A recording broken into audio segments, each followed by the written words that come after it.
Bien, mes chers collègues, bonsoir à tous. Puisque le quorum est largement atteint, je vais pouvoir donc déclarer ouvert cette 11e séance de notre mandature. Nous allons désigner un secrétaire de séance en l'absence de M. Charpentier, notre Benjamin et M. Nolot, si il accepte. Ah, M. Devois est plus jeune? Largement.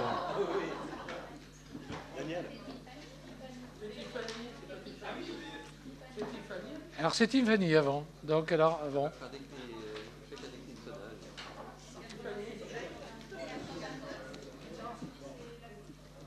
Alors c'est Mademoiselle Lavarsouk qui est notre Benjamine. Je suis désolé. Hein, ah oui, non, je pensais que vous aviez la nostalgie, je me suis dit, oh, non.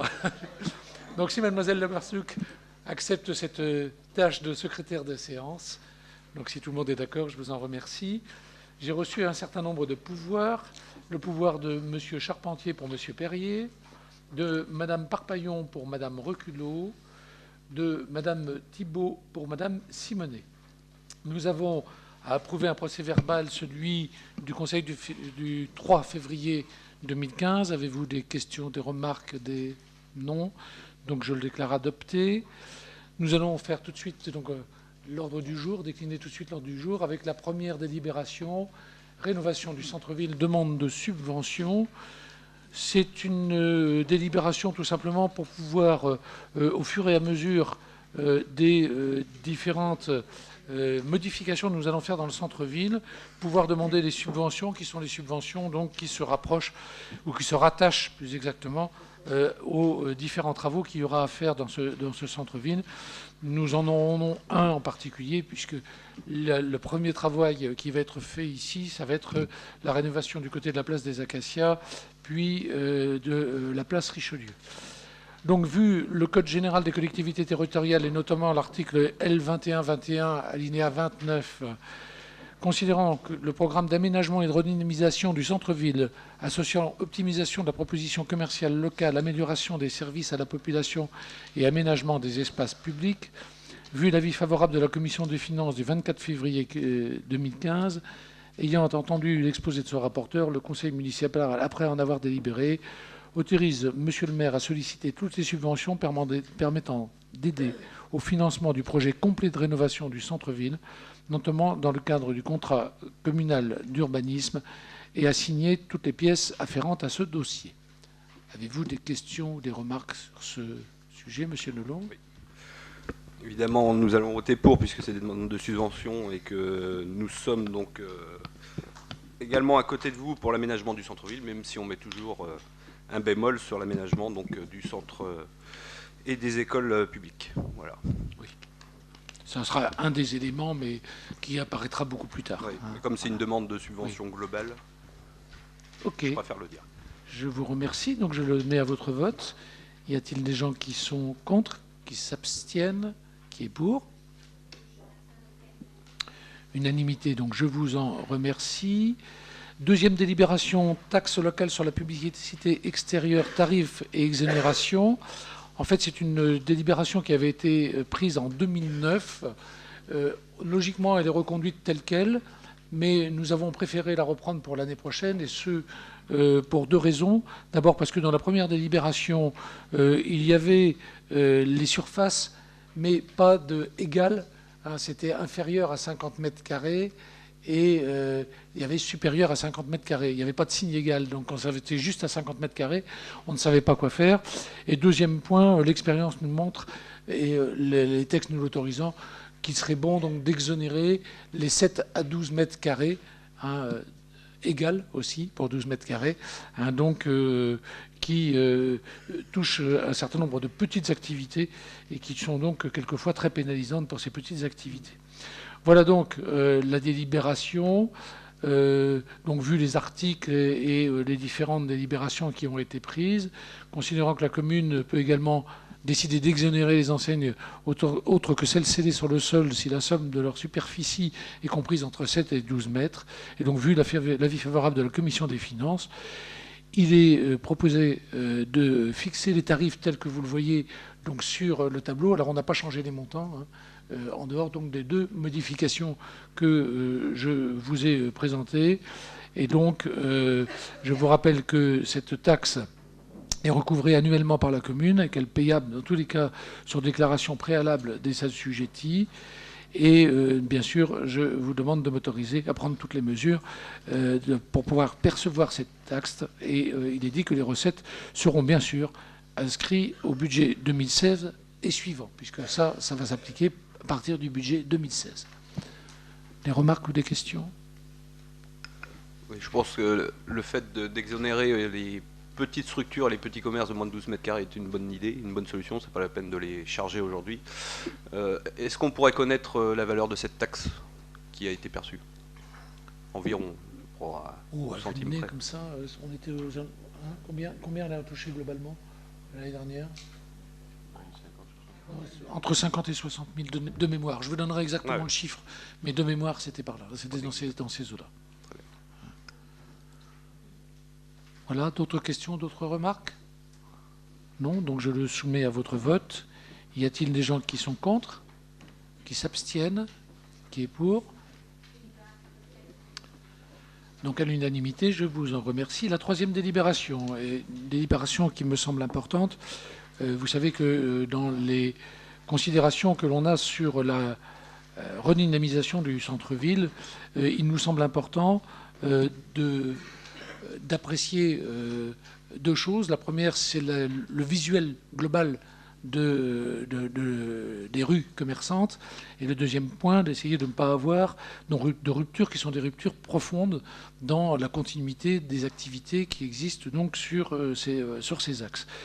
Dans ce domaine, on se rend compte que finalement un certain nombre de lieux sont aujourd'hui désertés pour deux raisons. D'abord la vétusté des lieux et deux, le prix des loyers.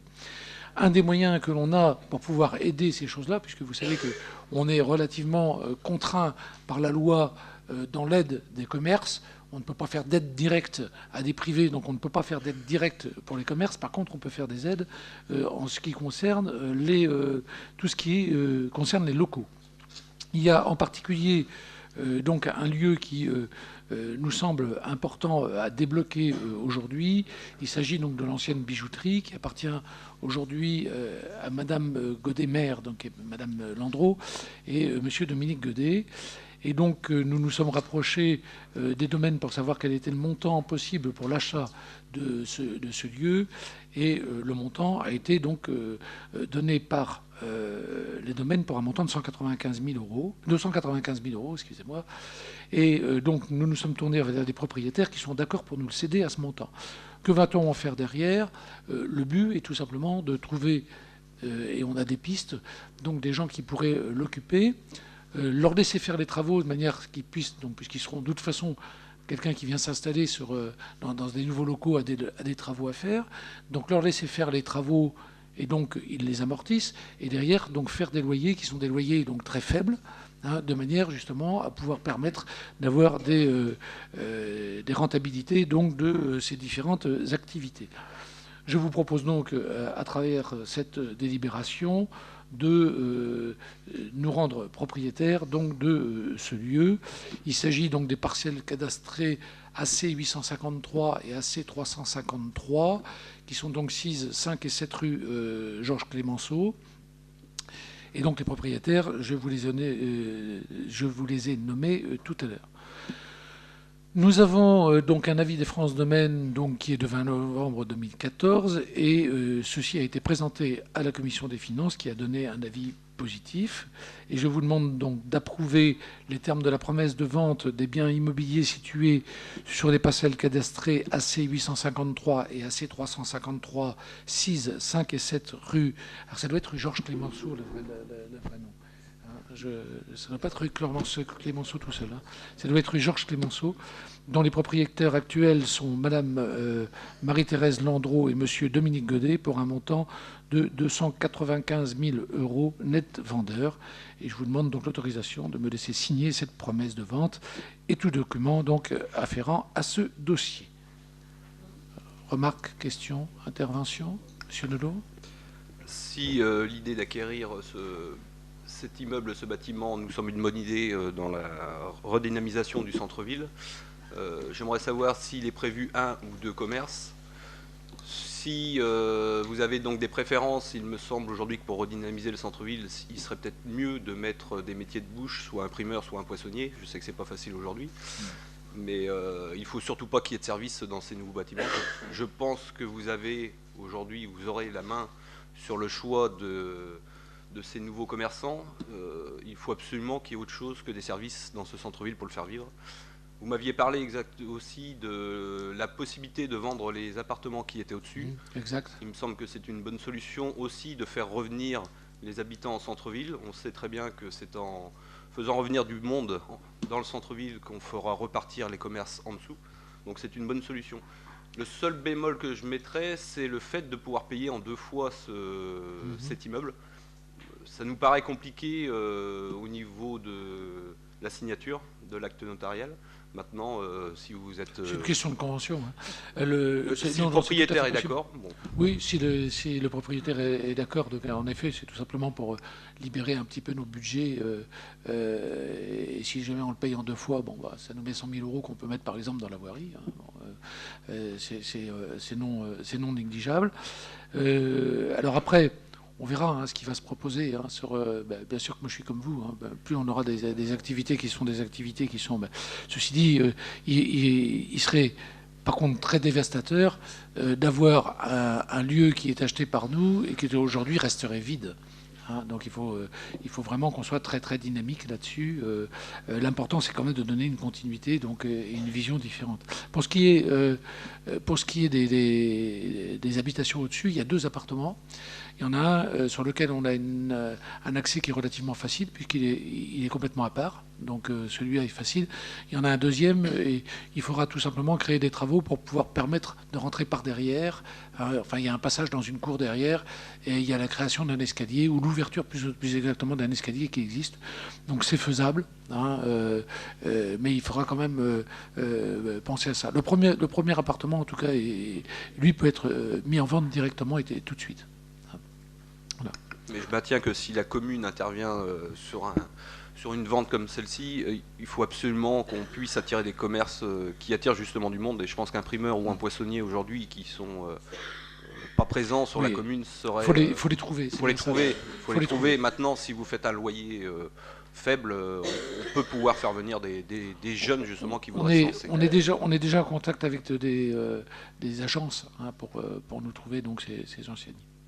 Voilà, donc je le soumets à votre vote. Y a-t-il des gens qui sont contre, qui s'abstiennent, qui est pour? Unanimité, donc je vous en remercie. 4e délibération, concession Vendée Expansion, convention de prêt ZH Michel Moy. Et je donne la parole à Madame Simonet. Je me serais bien passé de parler ce soir, mais quoi qu'il en soit, merci Monsieur le maire.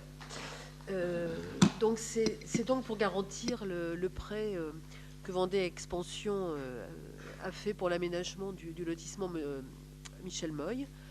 Donc nous sommes appelés en garantie. On a déjà pris cette délibération une fois, donc c'est la même que la dernière fois, suivant la convention de prêt qui est jointe. Donc vu l'avis favorable de la commission finances du 24 février 2015, après avoir entendu l'exposé de Monsieur le maire, le conseil municipal, après en avoir délibéré, approuve en application de l'article L 1523-2-4 du Code général des collectivités territoriales le projet de convention de versement de prêt, autorise Monsieur le maire à signer la convention de prêt avec Vendée Expansion et autorise Monsieur le maire à signer toutes les pièces se rapportant à ces décisions. Et on annexe la convention, bien sûr. Remarques ou questions?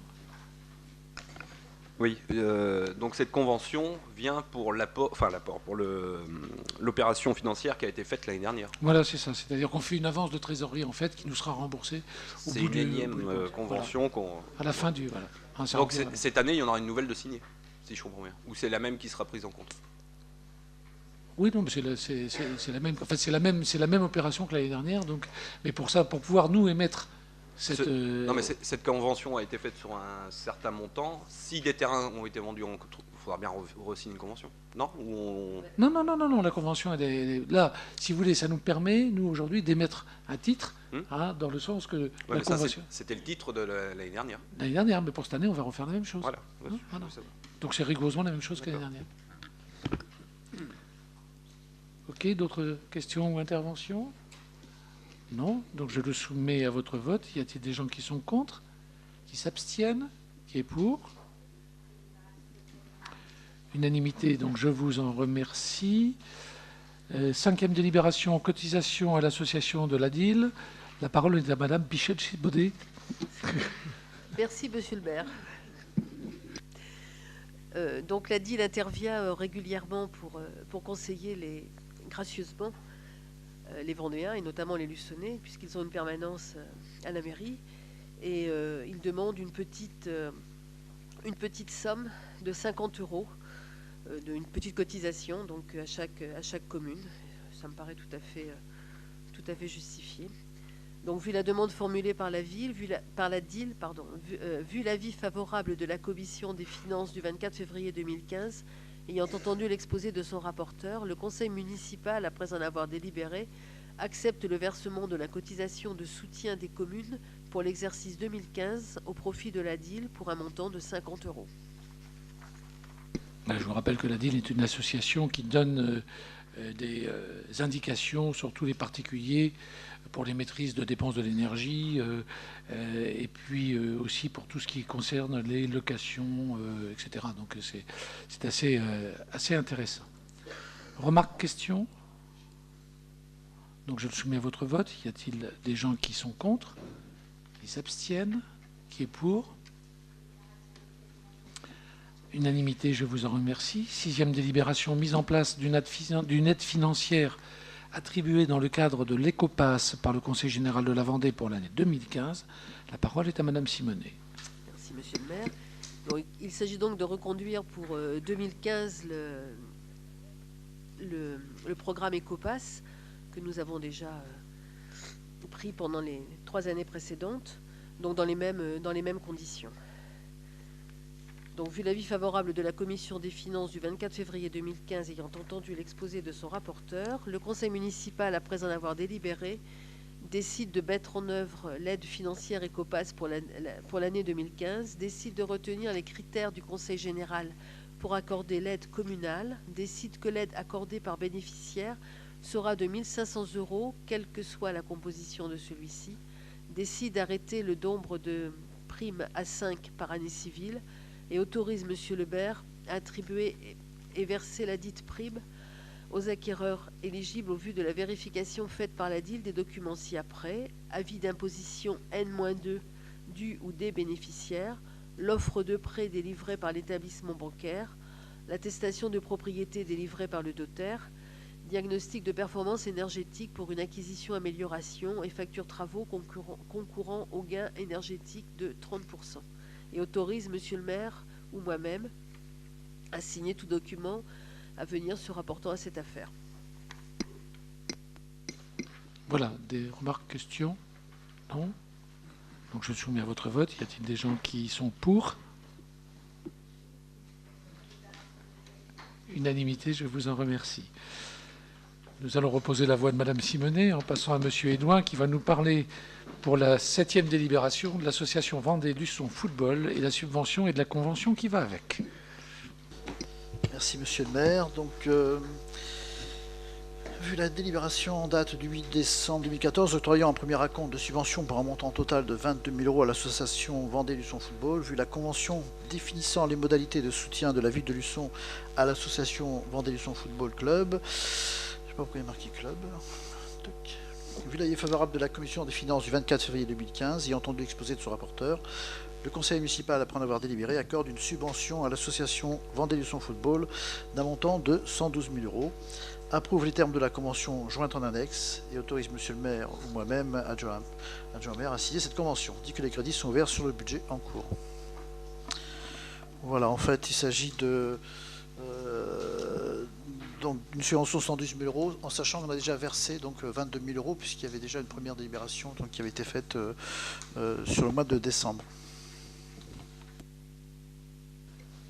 Question, remarque? Oui, c'est pas 22 000 plus 112, hein, c'est bien 112 en tout. Non, c'est 112 plus 22 000, donc on est à 130, ça va faire au total... C'est 90 plus 22. Non, pardon, oui, non, 90 112 mal plus 22. au total, oui, Je me pardon. suis mal exprimé, c'est 90 plus 22. 90 plus 22, voilà. oui, d'accord, oui. Excusez-moi.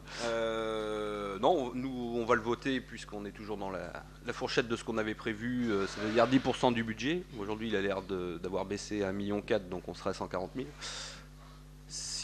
Enfin, je parle du budget du club, hein, pas la subvention d'1,4 million. Cela, vous allez faire des heureux, là. Ouais.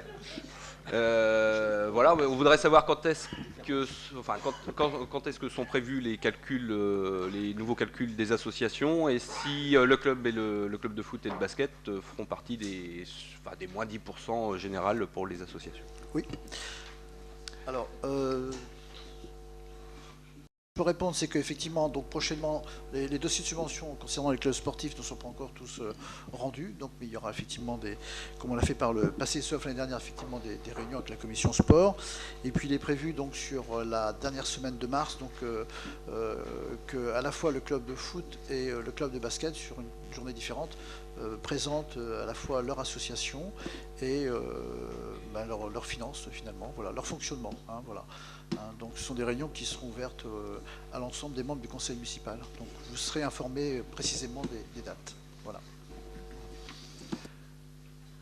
Voilà, donc s'il n'y a pas d'autres interventions... Si, pardon, Madame Borigno, excusez-moi. Voilà, je voulais savoir si vous aviez rencontré le club de hand dernièrement par rapport à la section handisport qui a été lancée. J'ai rencontré Thomas, entre autres, hier soir, oui. Je l'ai rencontré régulièrement, oui. D'accord. Donc c'était pour savoir s'ils avaient fait une demande de subvention par rapport à leur section handisport. Alors, très honnêtement, je n'ai pas encore regardé les dossiers, puisque ça sera l'occasion d'en discuter. Après, je peux pas vous dire. Je sais simplement que j'ai...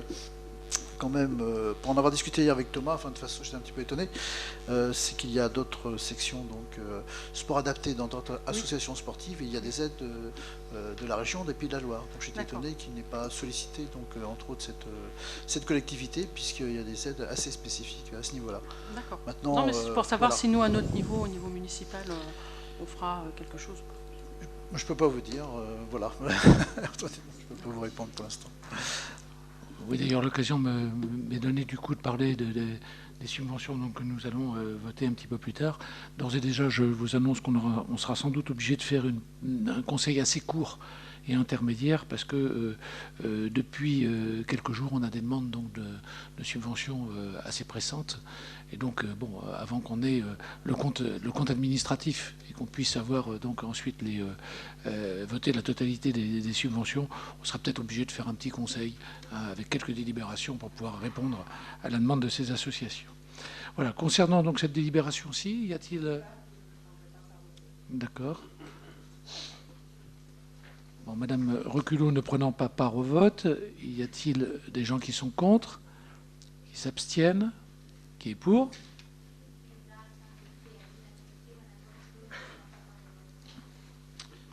Bien, unanimité, sauf Madame Reculot qui ne prend pas part au vote. Je vous en remercie. Nous passons à la 8e délibération. Il s'agit cette fois du Luçon Basket Club pour la subvention et la convention. Merci Monsieur le maire. Écoutez, je vous fais grâce des différents articles. En fin de compte, il s'agit de la même opération, simplement donc pour le Luçon Basket Club.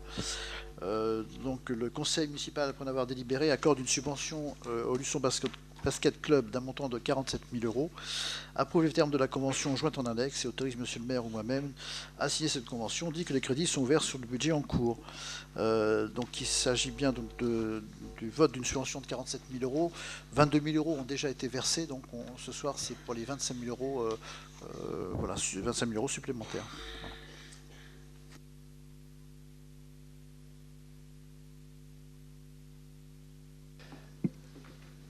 Des remarques ou des questions? Non? Donc je le soumets à votre vote. Il y a des gens qui sont contre, qui s'abstiennent, qui est pour. Je vous en remercie.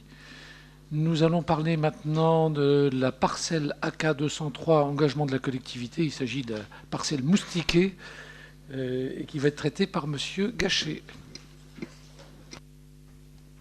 Merci, Monsieur le maire. Vu la délibération du 30 septembre 2014 concernant l'achat par la commune pour un euro symbolique de la parcelle cadastrée AK203 d'une superficie de 703 m², 6 70 boulevard Victor Hugo. Considérant que cet achat à l'euro symbolique permettra de réaliser des travaux afin de sécuriser l'intersection routière limitrophe, les commissions d'urbanisme et des finances ont donné leur accord. Ayant entendu l'expression rapporteur, le conseil municipal, après en avoir délibéré, approuve les travaux qui seront réalisés des constructions de la maison située sur la parcelle AK 203 et l'installation d'une clôture sur cette dernière afin de réaliser les travaux d'aménagement à l'intersection des voies de rue Victor Hugo et boulevard de l'Océan, dit que les crédits sont inscrits au budget 2015 et autorise Monsieur le maire ou moi-même à signer toutes les pièces afférentes à ce dossier. Alors, pourquoi repasse-t-on cette délibération qui avait été, c'est la même qu'en 2014, le 30 septembre 2014, c'est que sur la précédente délibération, nous n'avions pas précisé que la clôture était comprise dans les travaux.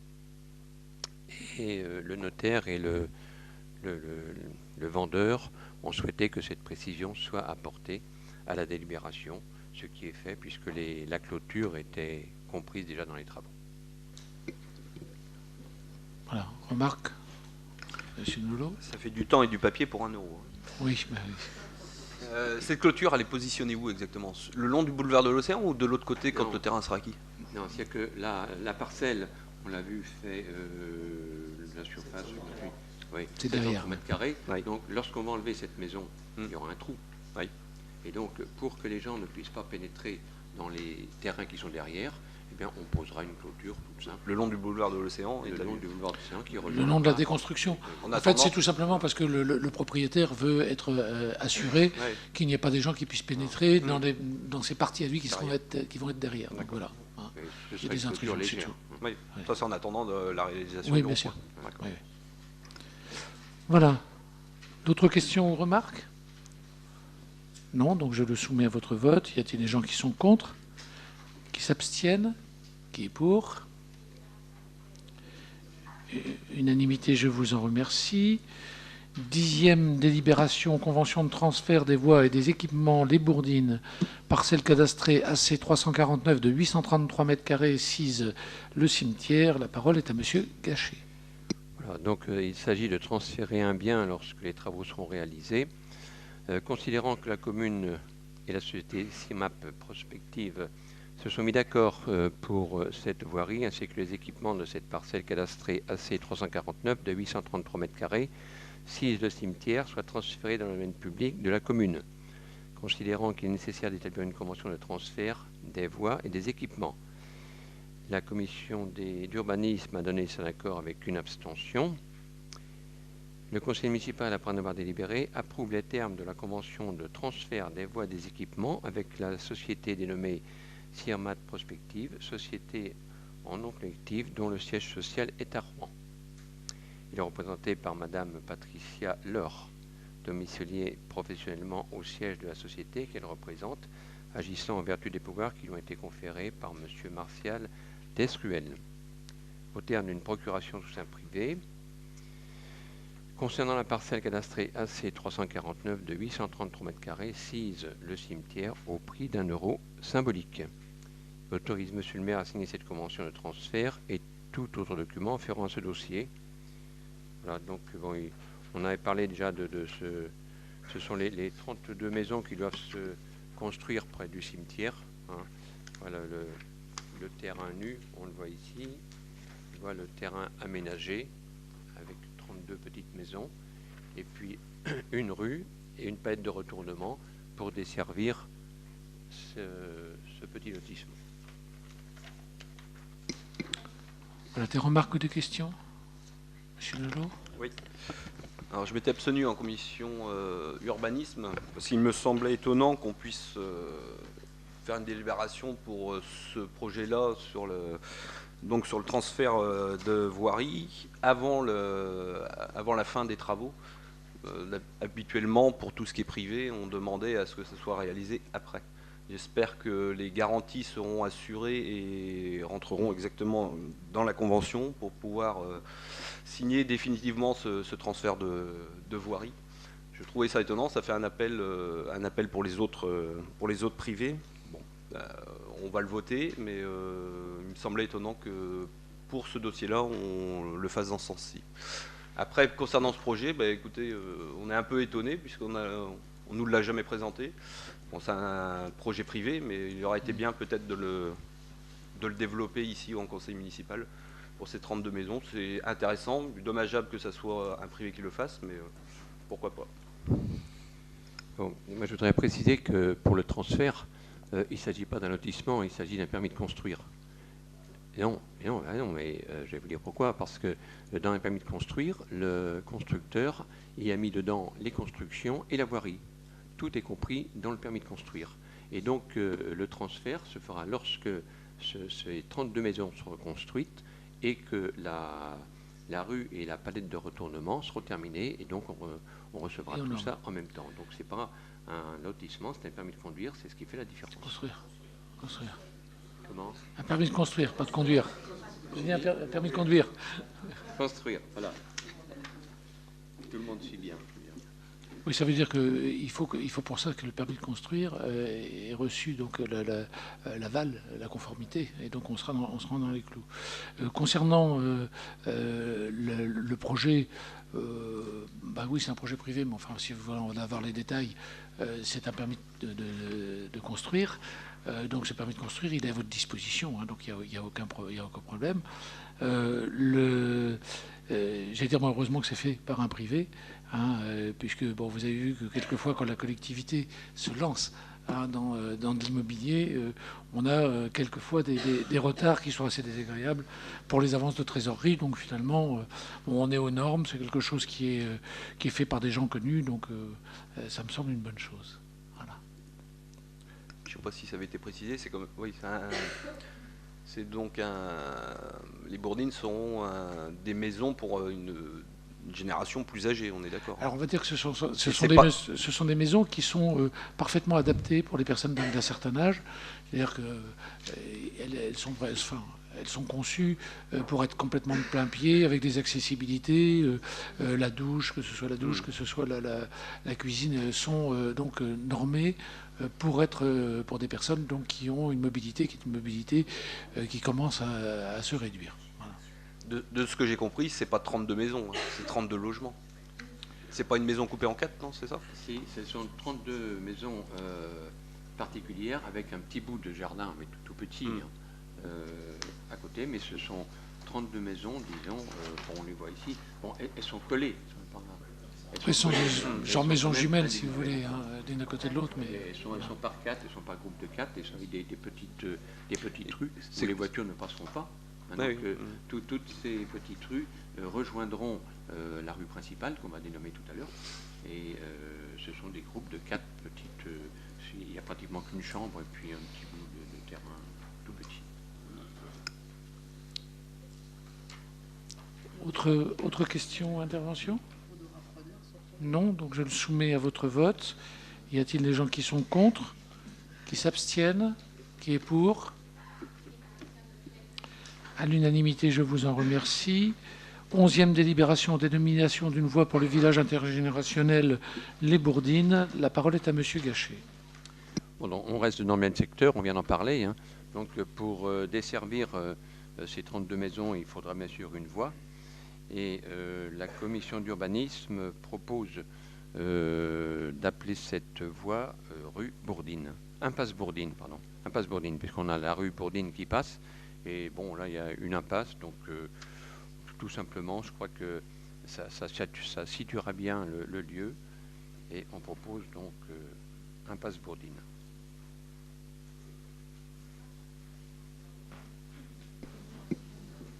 Remarque, question, donc je le soumets à votre vote. Y a-t-il des gens qui sont contre, qui s'abstiennent, qui est pour. Unanimité, je vous en remercie. 12e délibération, participation au concert de l'Orchestre de Vendée. Donc en fait, le Conseil général nous propose d'avoir une séance qui s'appelle Entre les notes, qui sont faites avec les collégiens du canton et l'orchestre donc de Vendée. Et ceci aura lieu à la cathédrale de Luçon le 30 avril 2015. Le concert est intitulé donc Les Grandes Orgues. Il sera joué par l'orchestre de Vendée sous la direction de son chef Claude Bardon, que l'on connaît bien ici à Luçon, ainsi que le soliste à l'orgue qui sera le titulaire des Grandes Orgues de Luçon, des orgues Cavaille-École, donc Guillaume Maruillonneau.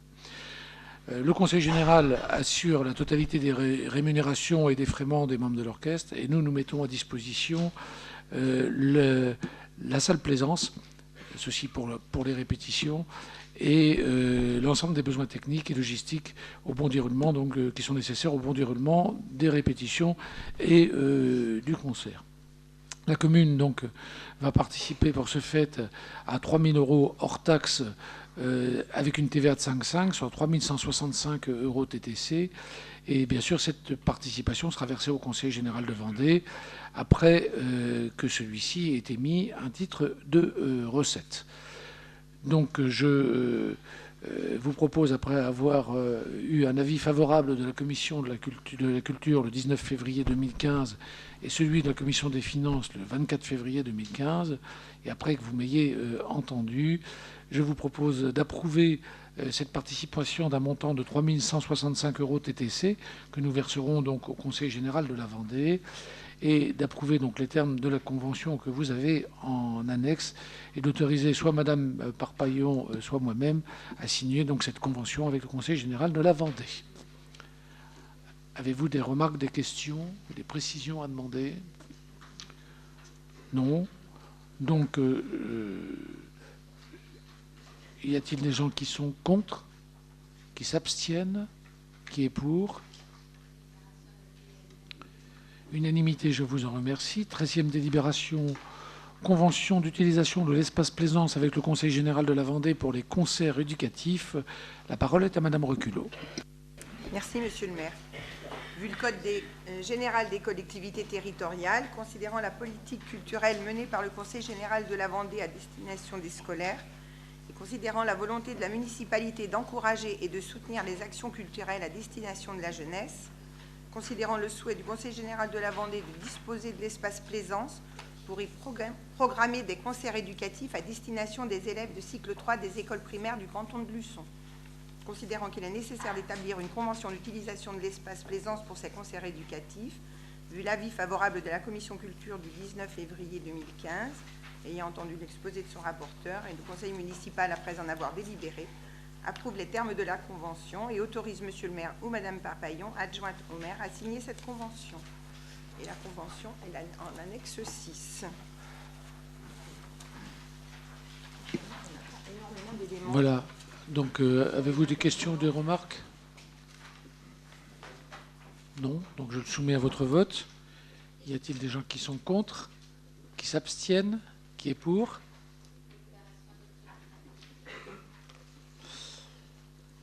Quatorzième donc délibération, affiliation au centre de remboursement du chèque emploi-service universel. Alors, en fait, je vais faire plaisir à Madame Bourguignot, puisque c'était suite à son intervention, je la remercie. C'est assez compliqué, hein, l'histoire des CESU. En fait, les CESU peuvent être employés pour les crèches, les haltes garderies, les garderies périscolaires, mais jusqu'à l'âge de 12 ans, et pour les ALSH pour les moins de 6 ans. Mais elle ne peut pas être employée pour les cantines scolaires. Voilà. Donc, c'est pour ça qu'on était un petit peu en retard sur cette délibération, c'est que c'était un petit peu compliqué. Donc,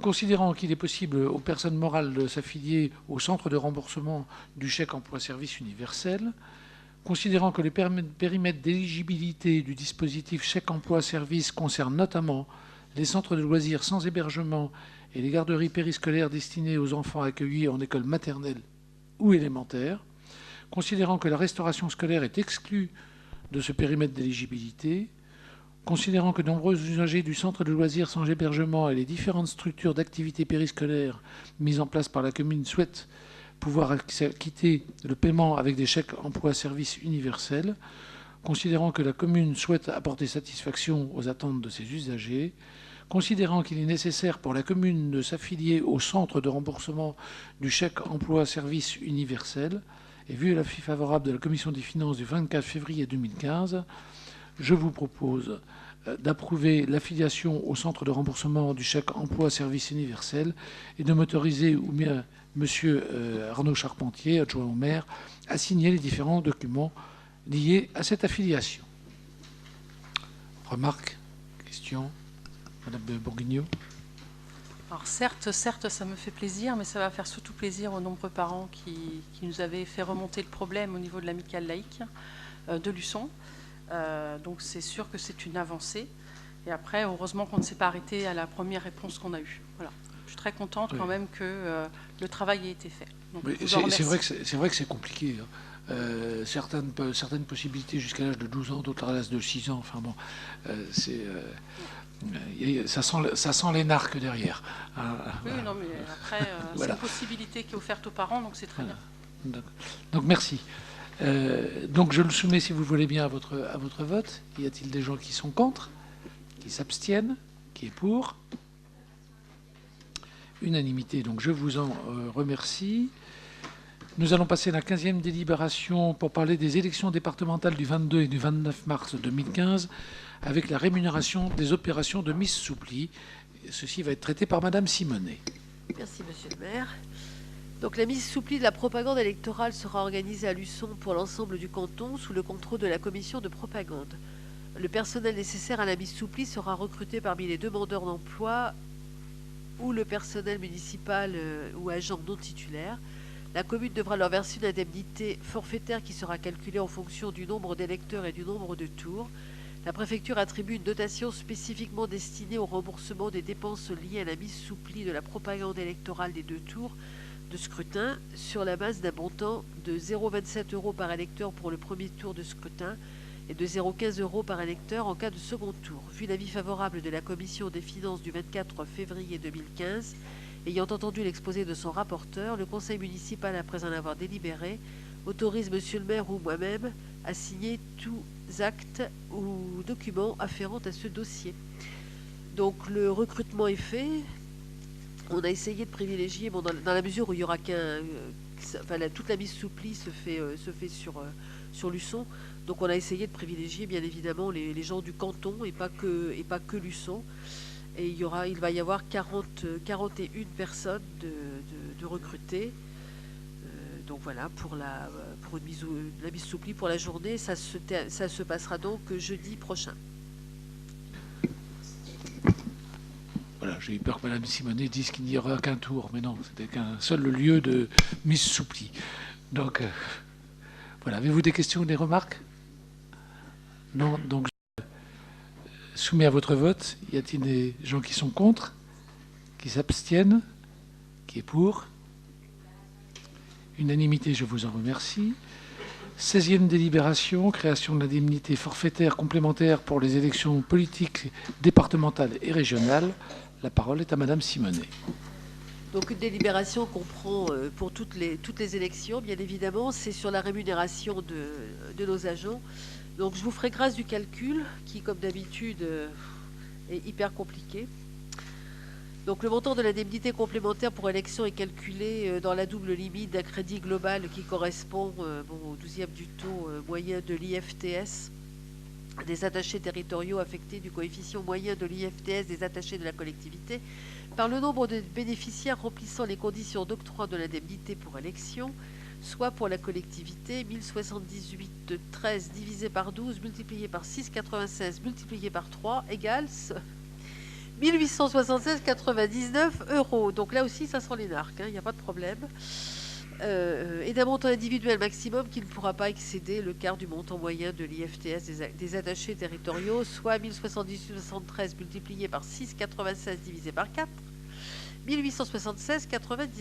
Bon. Lorsque le scrutin donne lieu à 2 tours, les taux ci-dessus sont doublés. Cette indemnité peut être versée autant de fois dans l'année que celle-ci comporte de jours d'élection. Donc cette année, on a deux élections, puisqu'on a les départementales pour commencer et au mois de décembre, nous aurons les régionales. Donc, vu l'avis favorable de la Commission des finances du 24 février 2015 ayant entendu l'exposé de son rapporteur, le Conseil municipal, après en avoir délibéré, institue l'indemnité forfaitaire complémentaire pour élection selon les modalités sus définies, autorise M. le maire ou moi-même à procéder aux attributions individuelles en fonction du travail effectué à l'occasion des élections politiques, départementales et régionales, qui se dérouleront en 2015 et à signer les arrêtés correspondants. Dit que les crédits nécessaires seront affectés au chapitre 012. Voilà, délibération qu'on prend traditionnellement. Avez-vous des remarques ou des questions? Non? Même pas sur le calcul? Donc, je le soumets à votre vote. Y a-t-il des gens qui sont contre? Qui s'abstiennent? Qui est pour? Unanimité, je vous en remercie. Dernière délibération, et 17e de ce Conseil, donc délibération aussi habituelle, avancement de grade, fixation de taux de promotion. La parole est à Madame Simonet. Alors, comme d'habitude, bon, le taux peut varier, fixation du taux promu-promouvable, le taux peut varier de 0 à 100%, et comme d'habitude, nous le fixons à 100%. Donc, vu l'avis favorable du comité technique en sa séance du 11 février 2015, vu l'avis favorable de la commission des finances du 24 février 2015, ayant entendu l'exposé de son rapporteur, le conseil municipal, après en avoir délibéré, définit les ratios d'avancement de grade pour 2015 et retient pour l'ensemble des grades de la fonction publique territoriale un ratio à 100%, à l'exception de la filière police, qui est toujours, c'est toujours à part, hein, la filière police.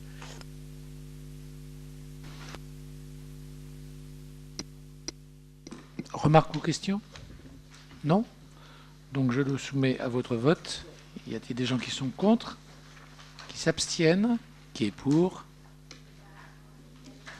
À l'unanimité, je vous en remercie. L'ordre du jour étant épuisé, je lève cette séance et je vous souhaite à toutes une bonne soirée en vous remerciant.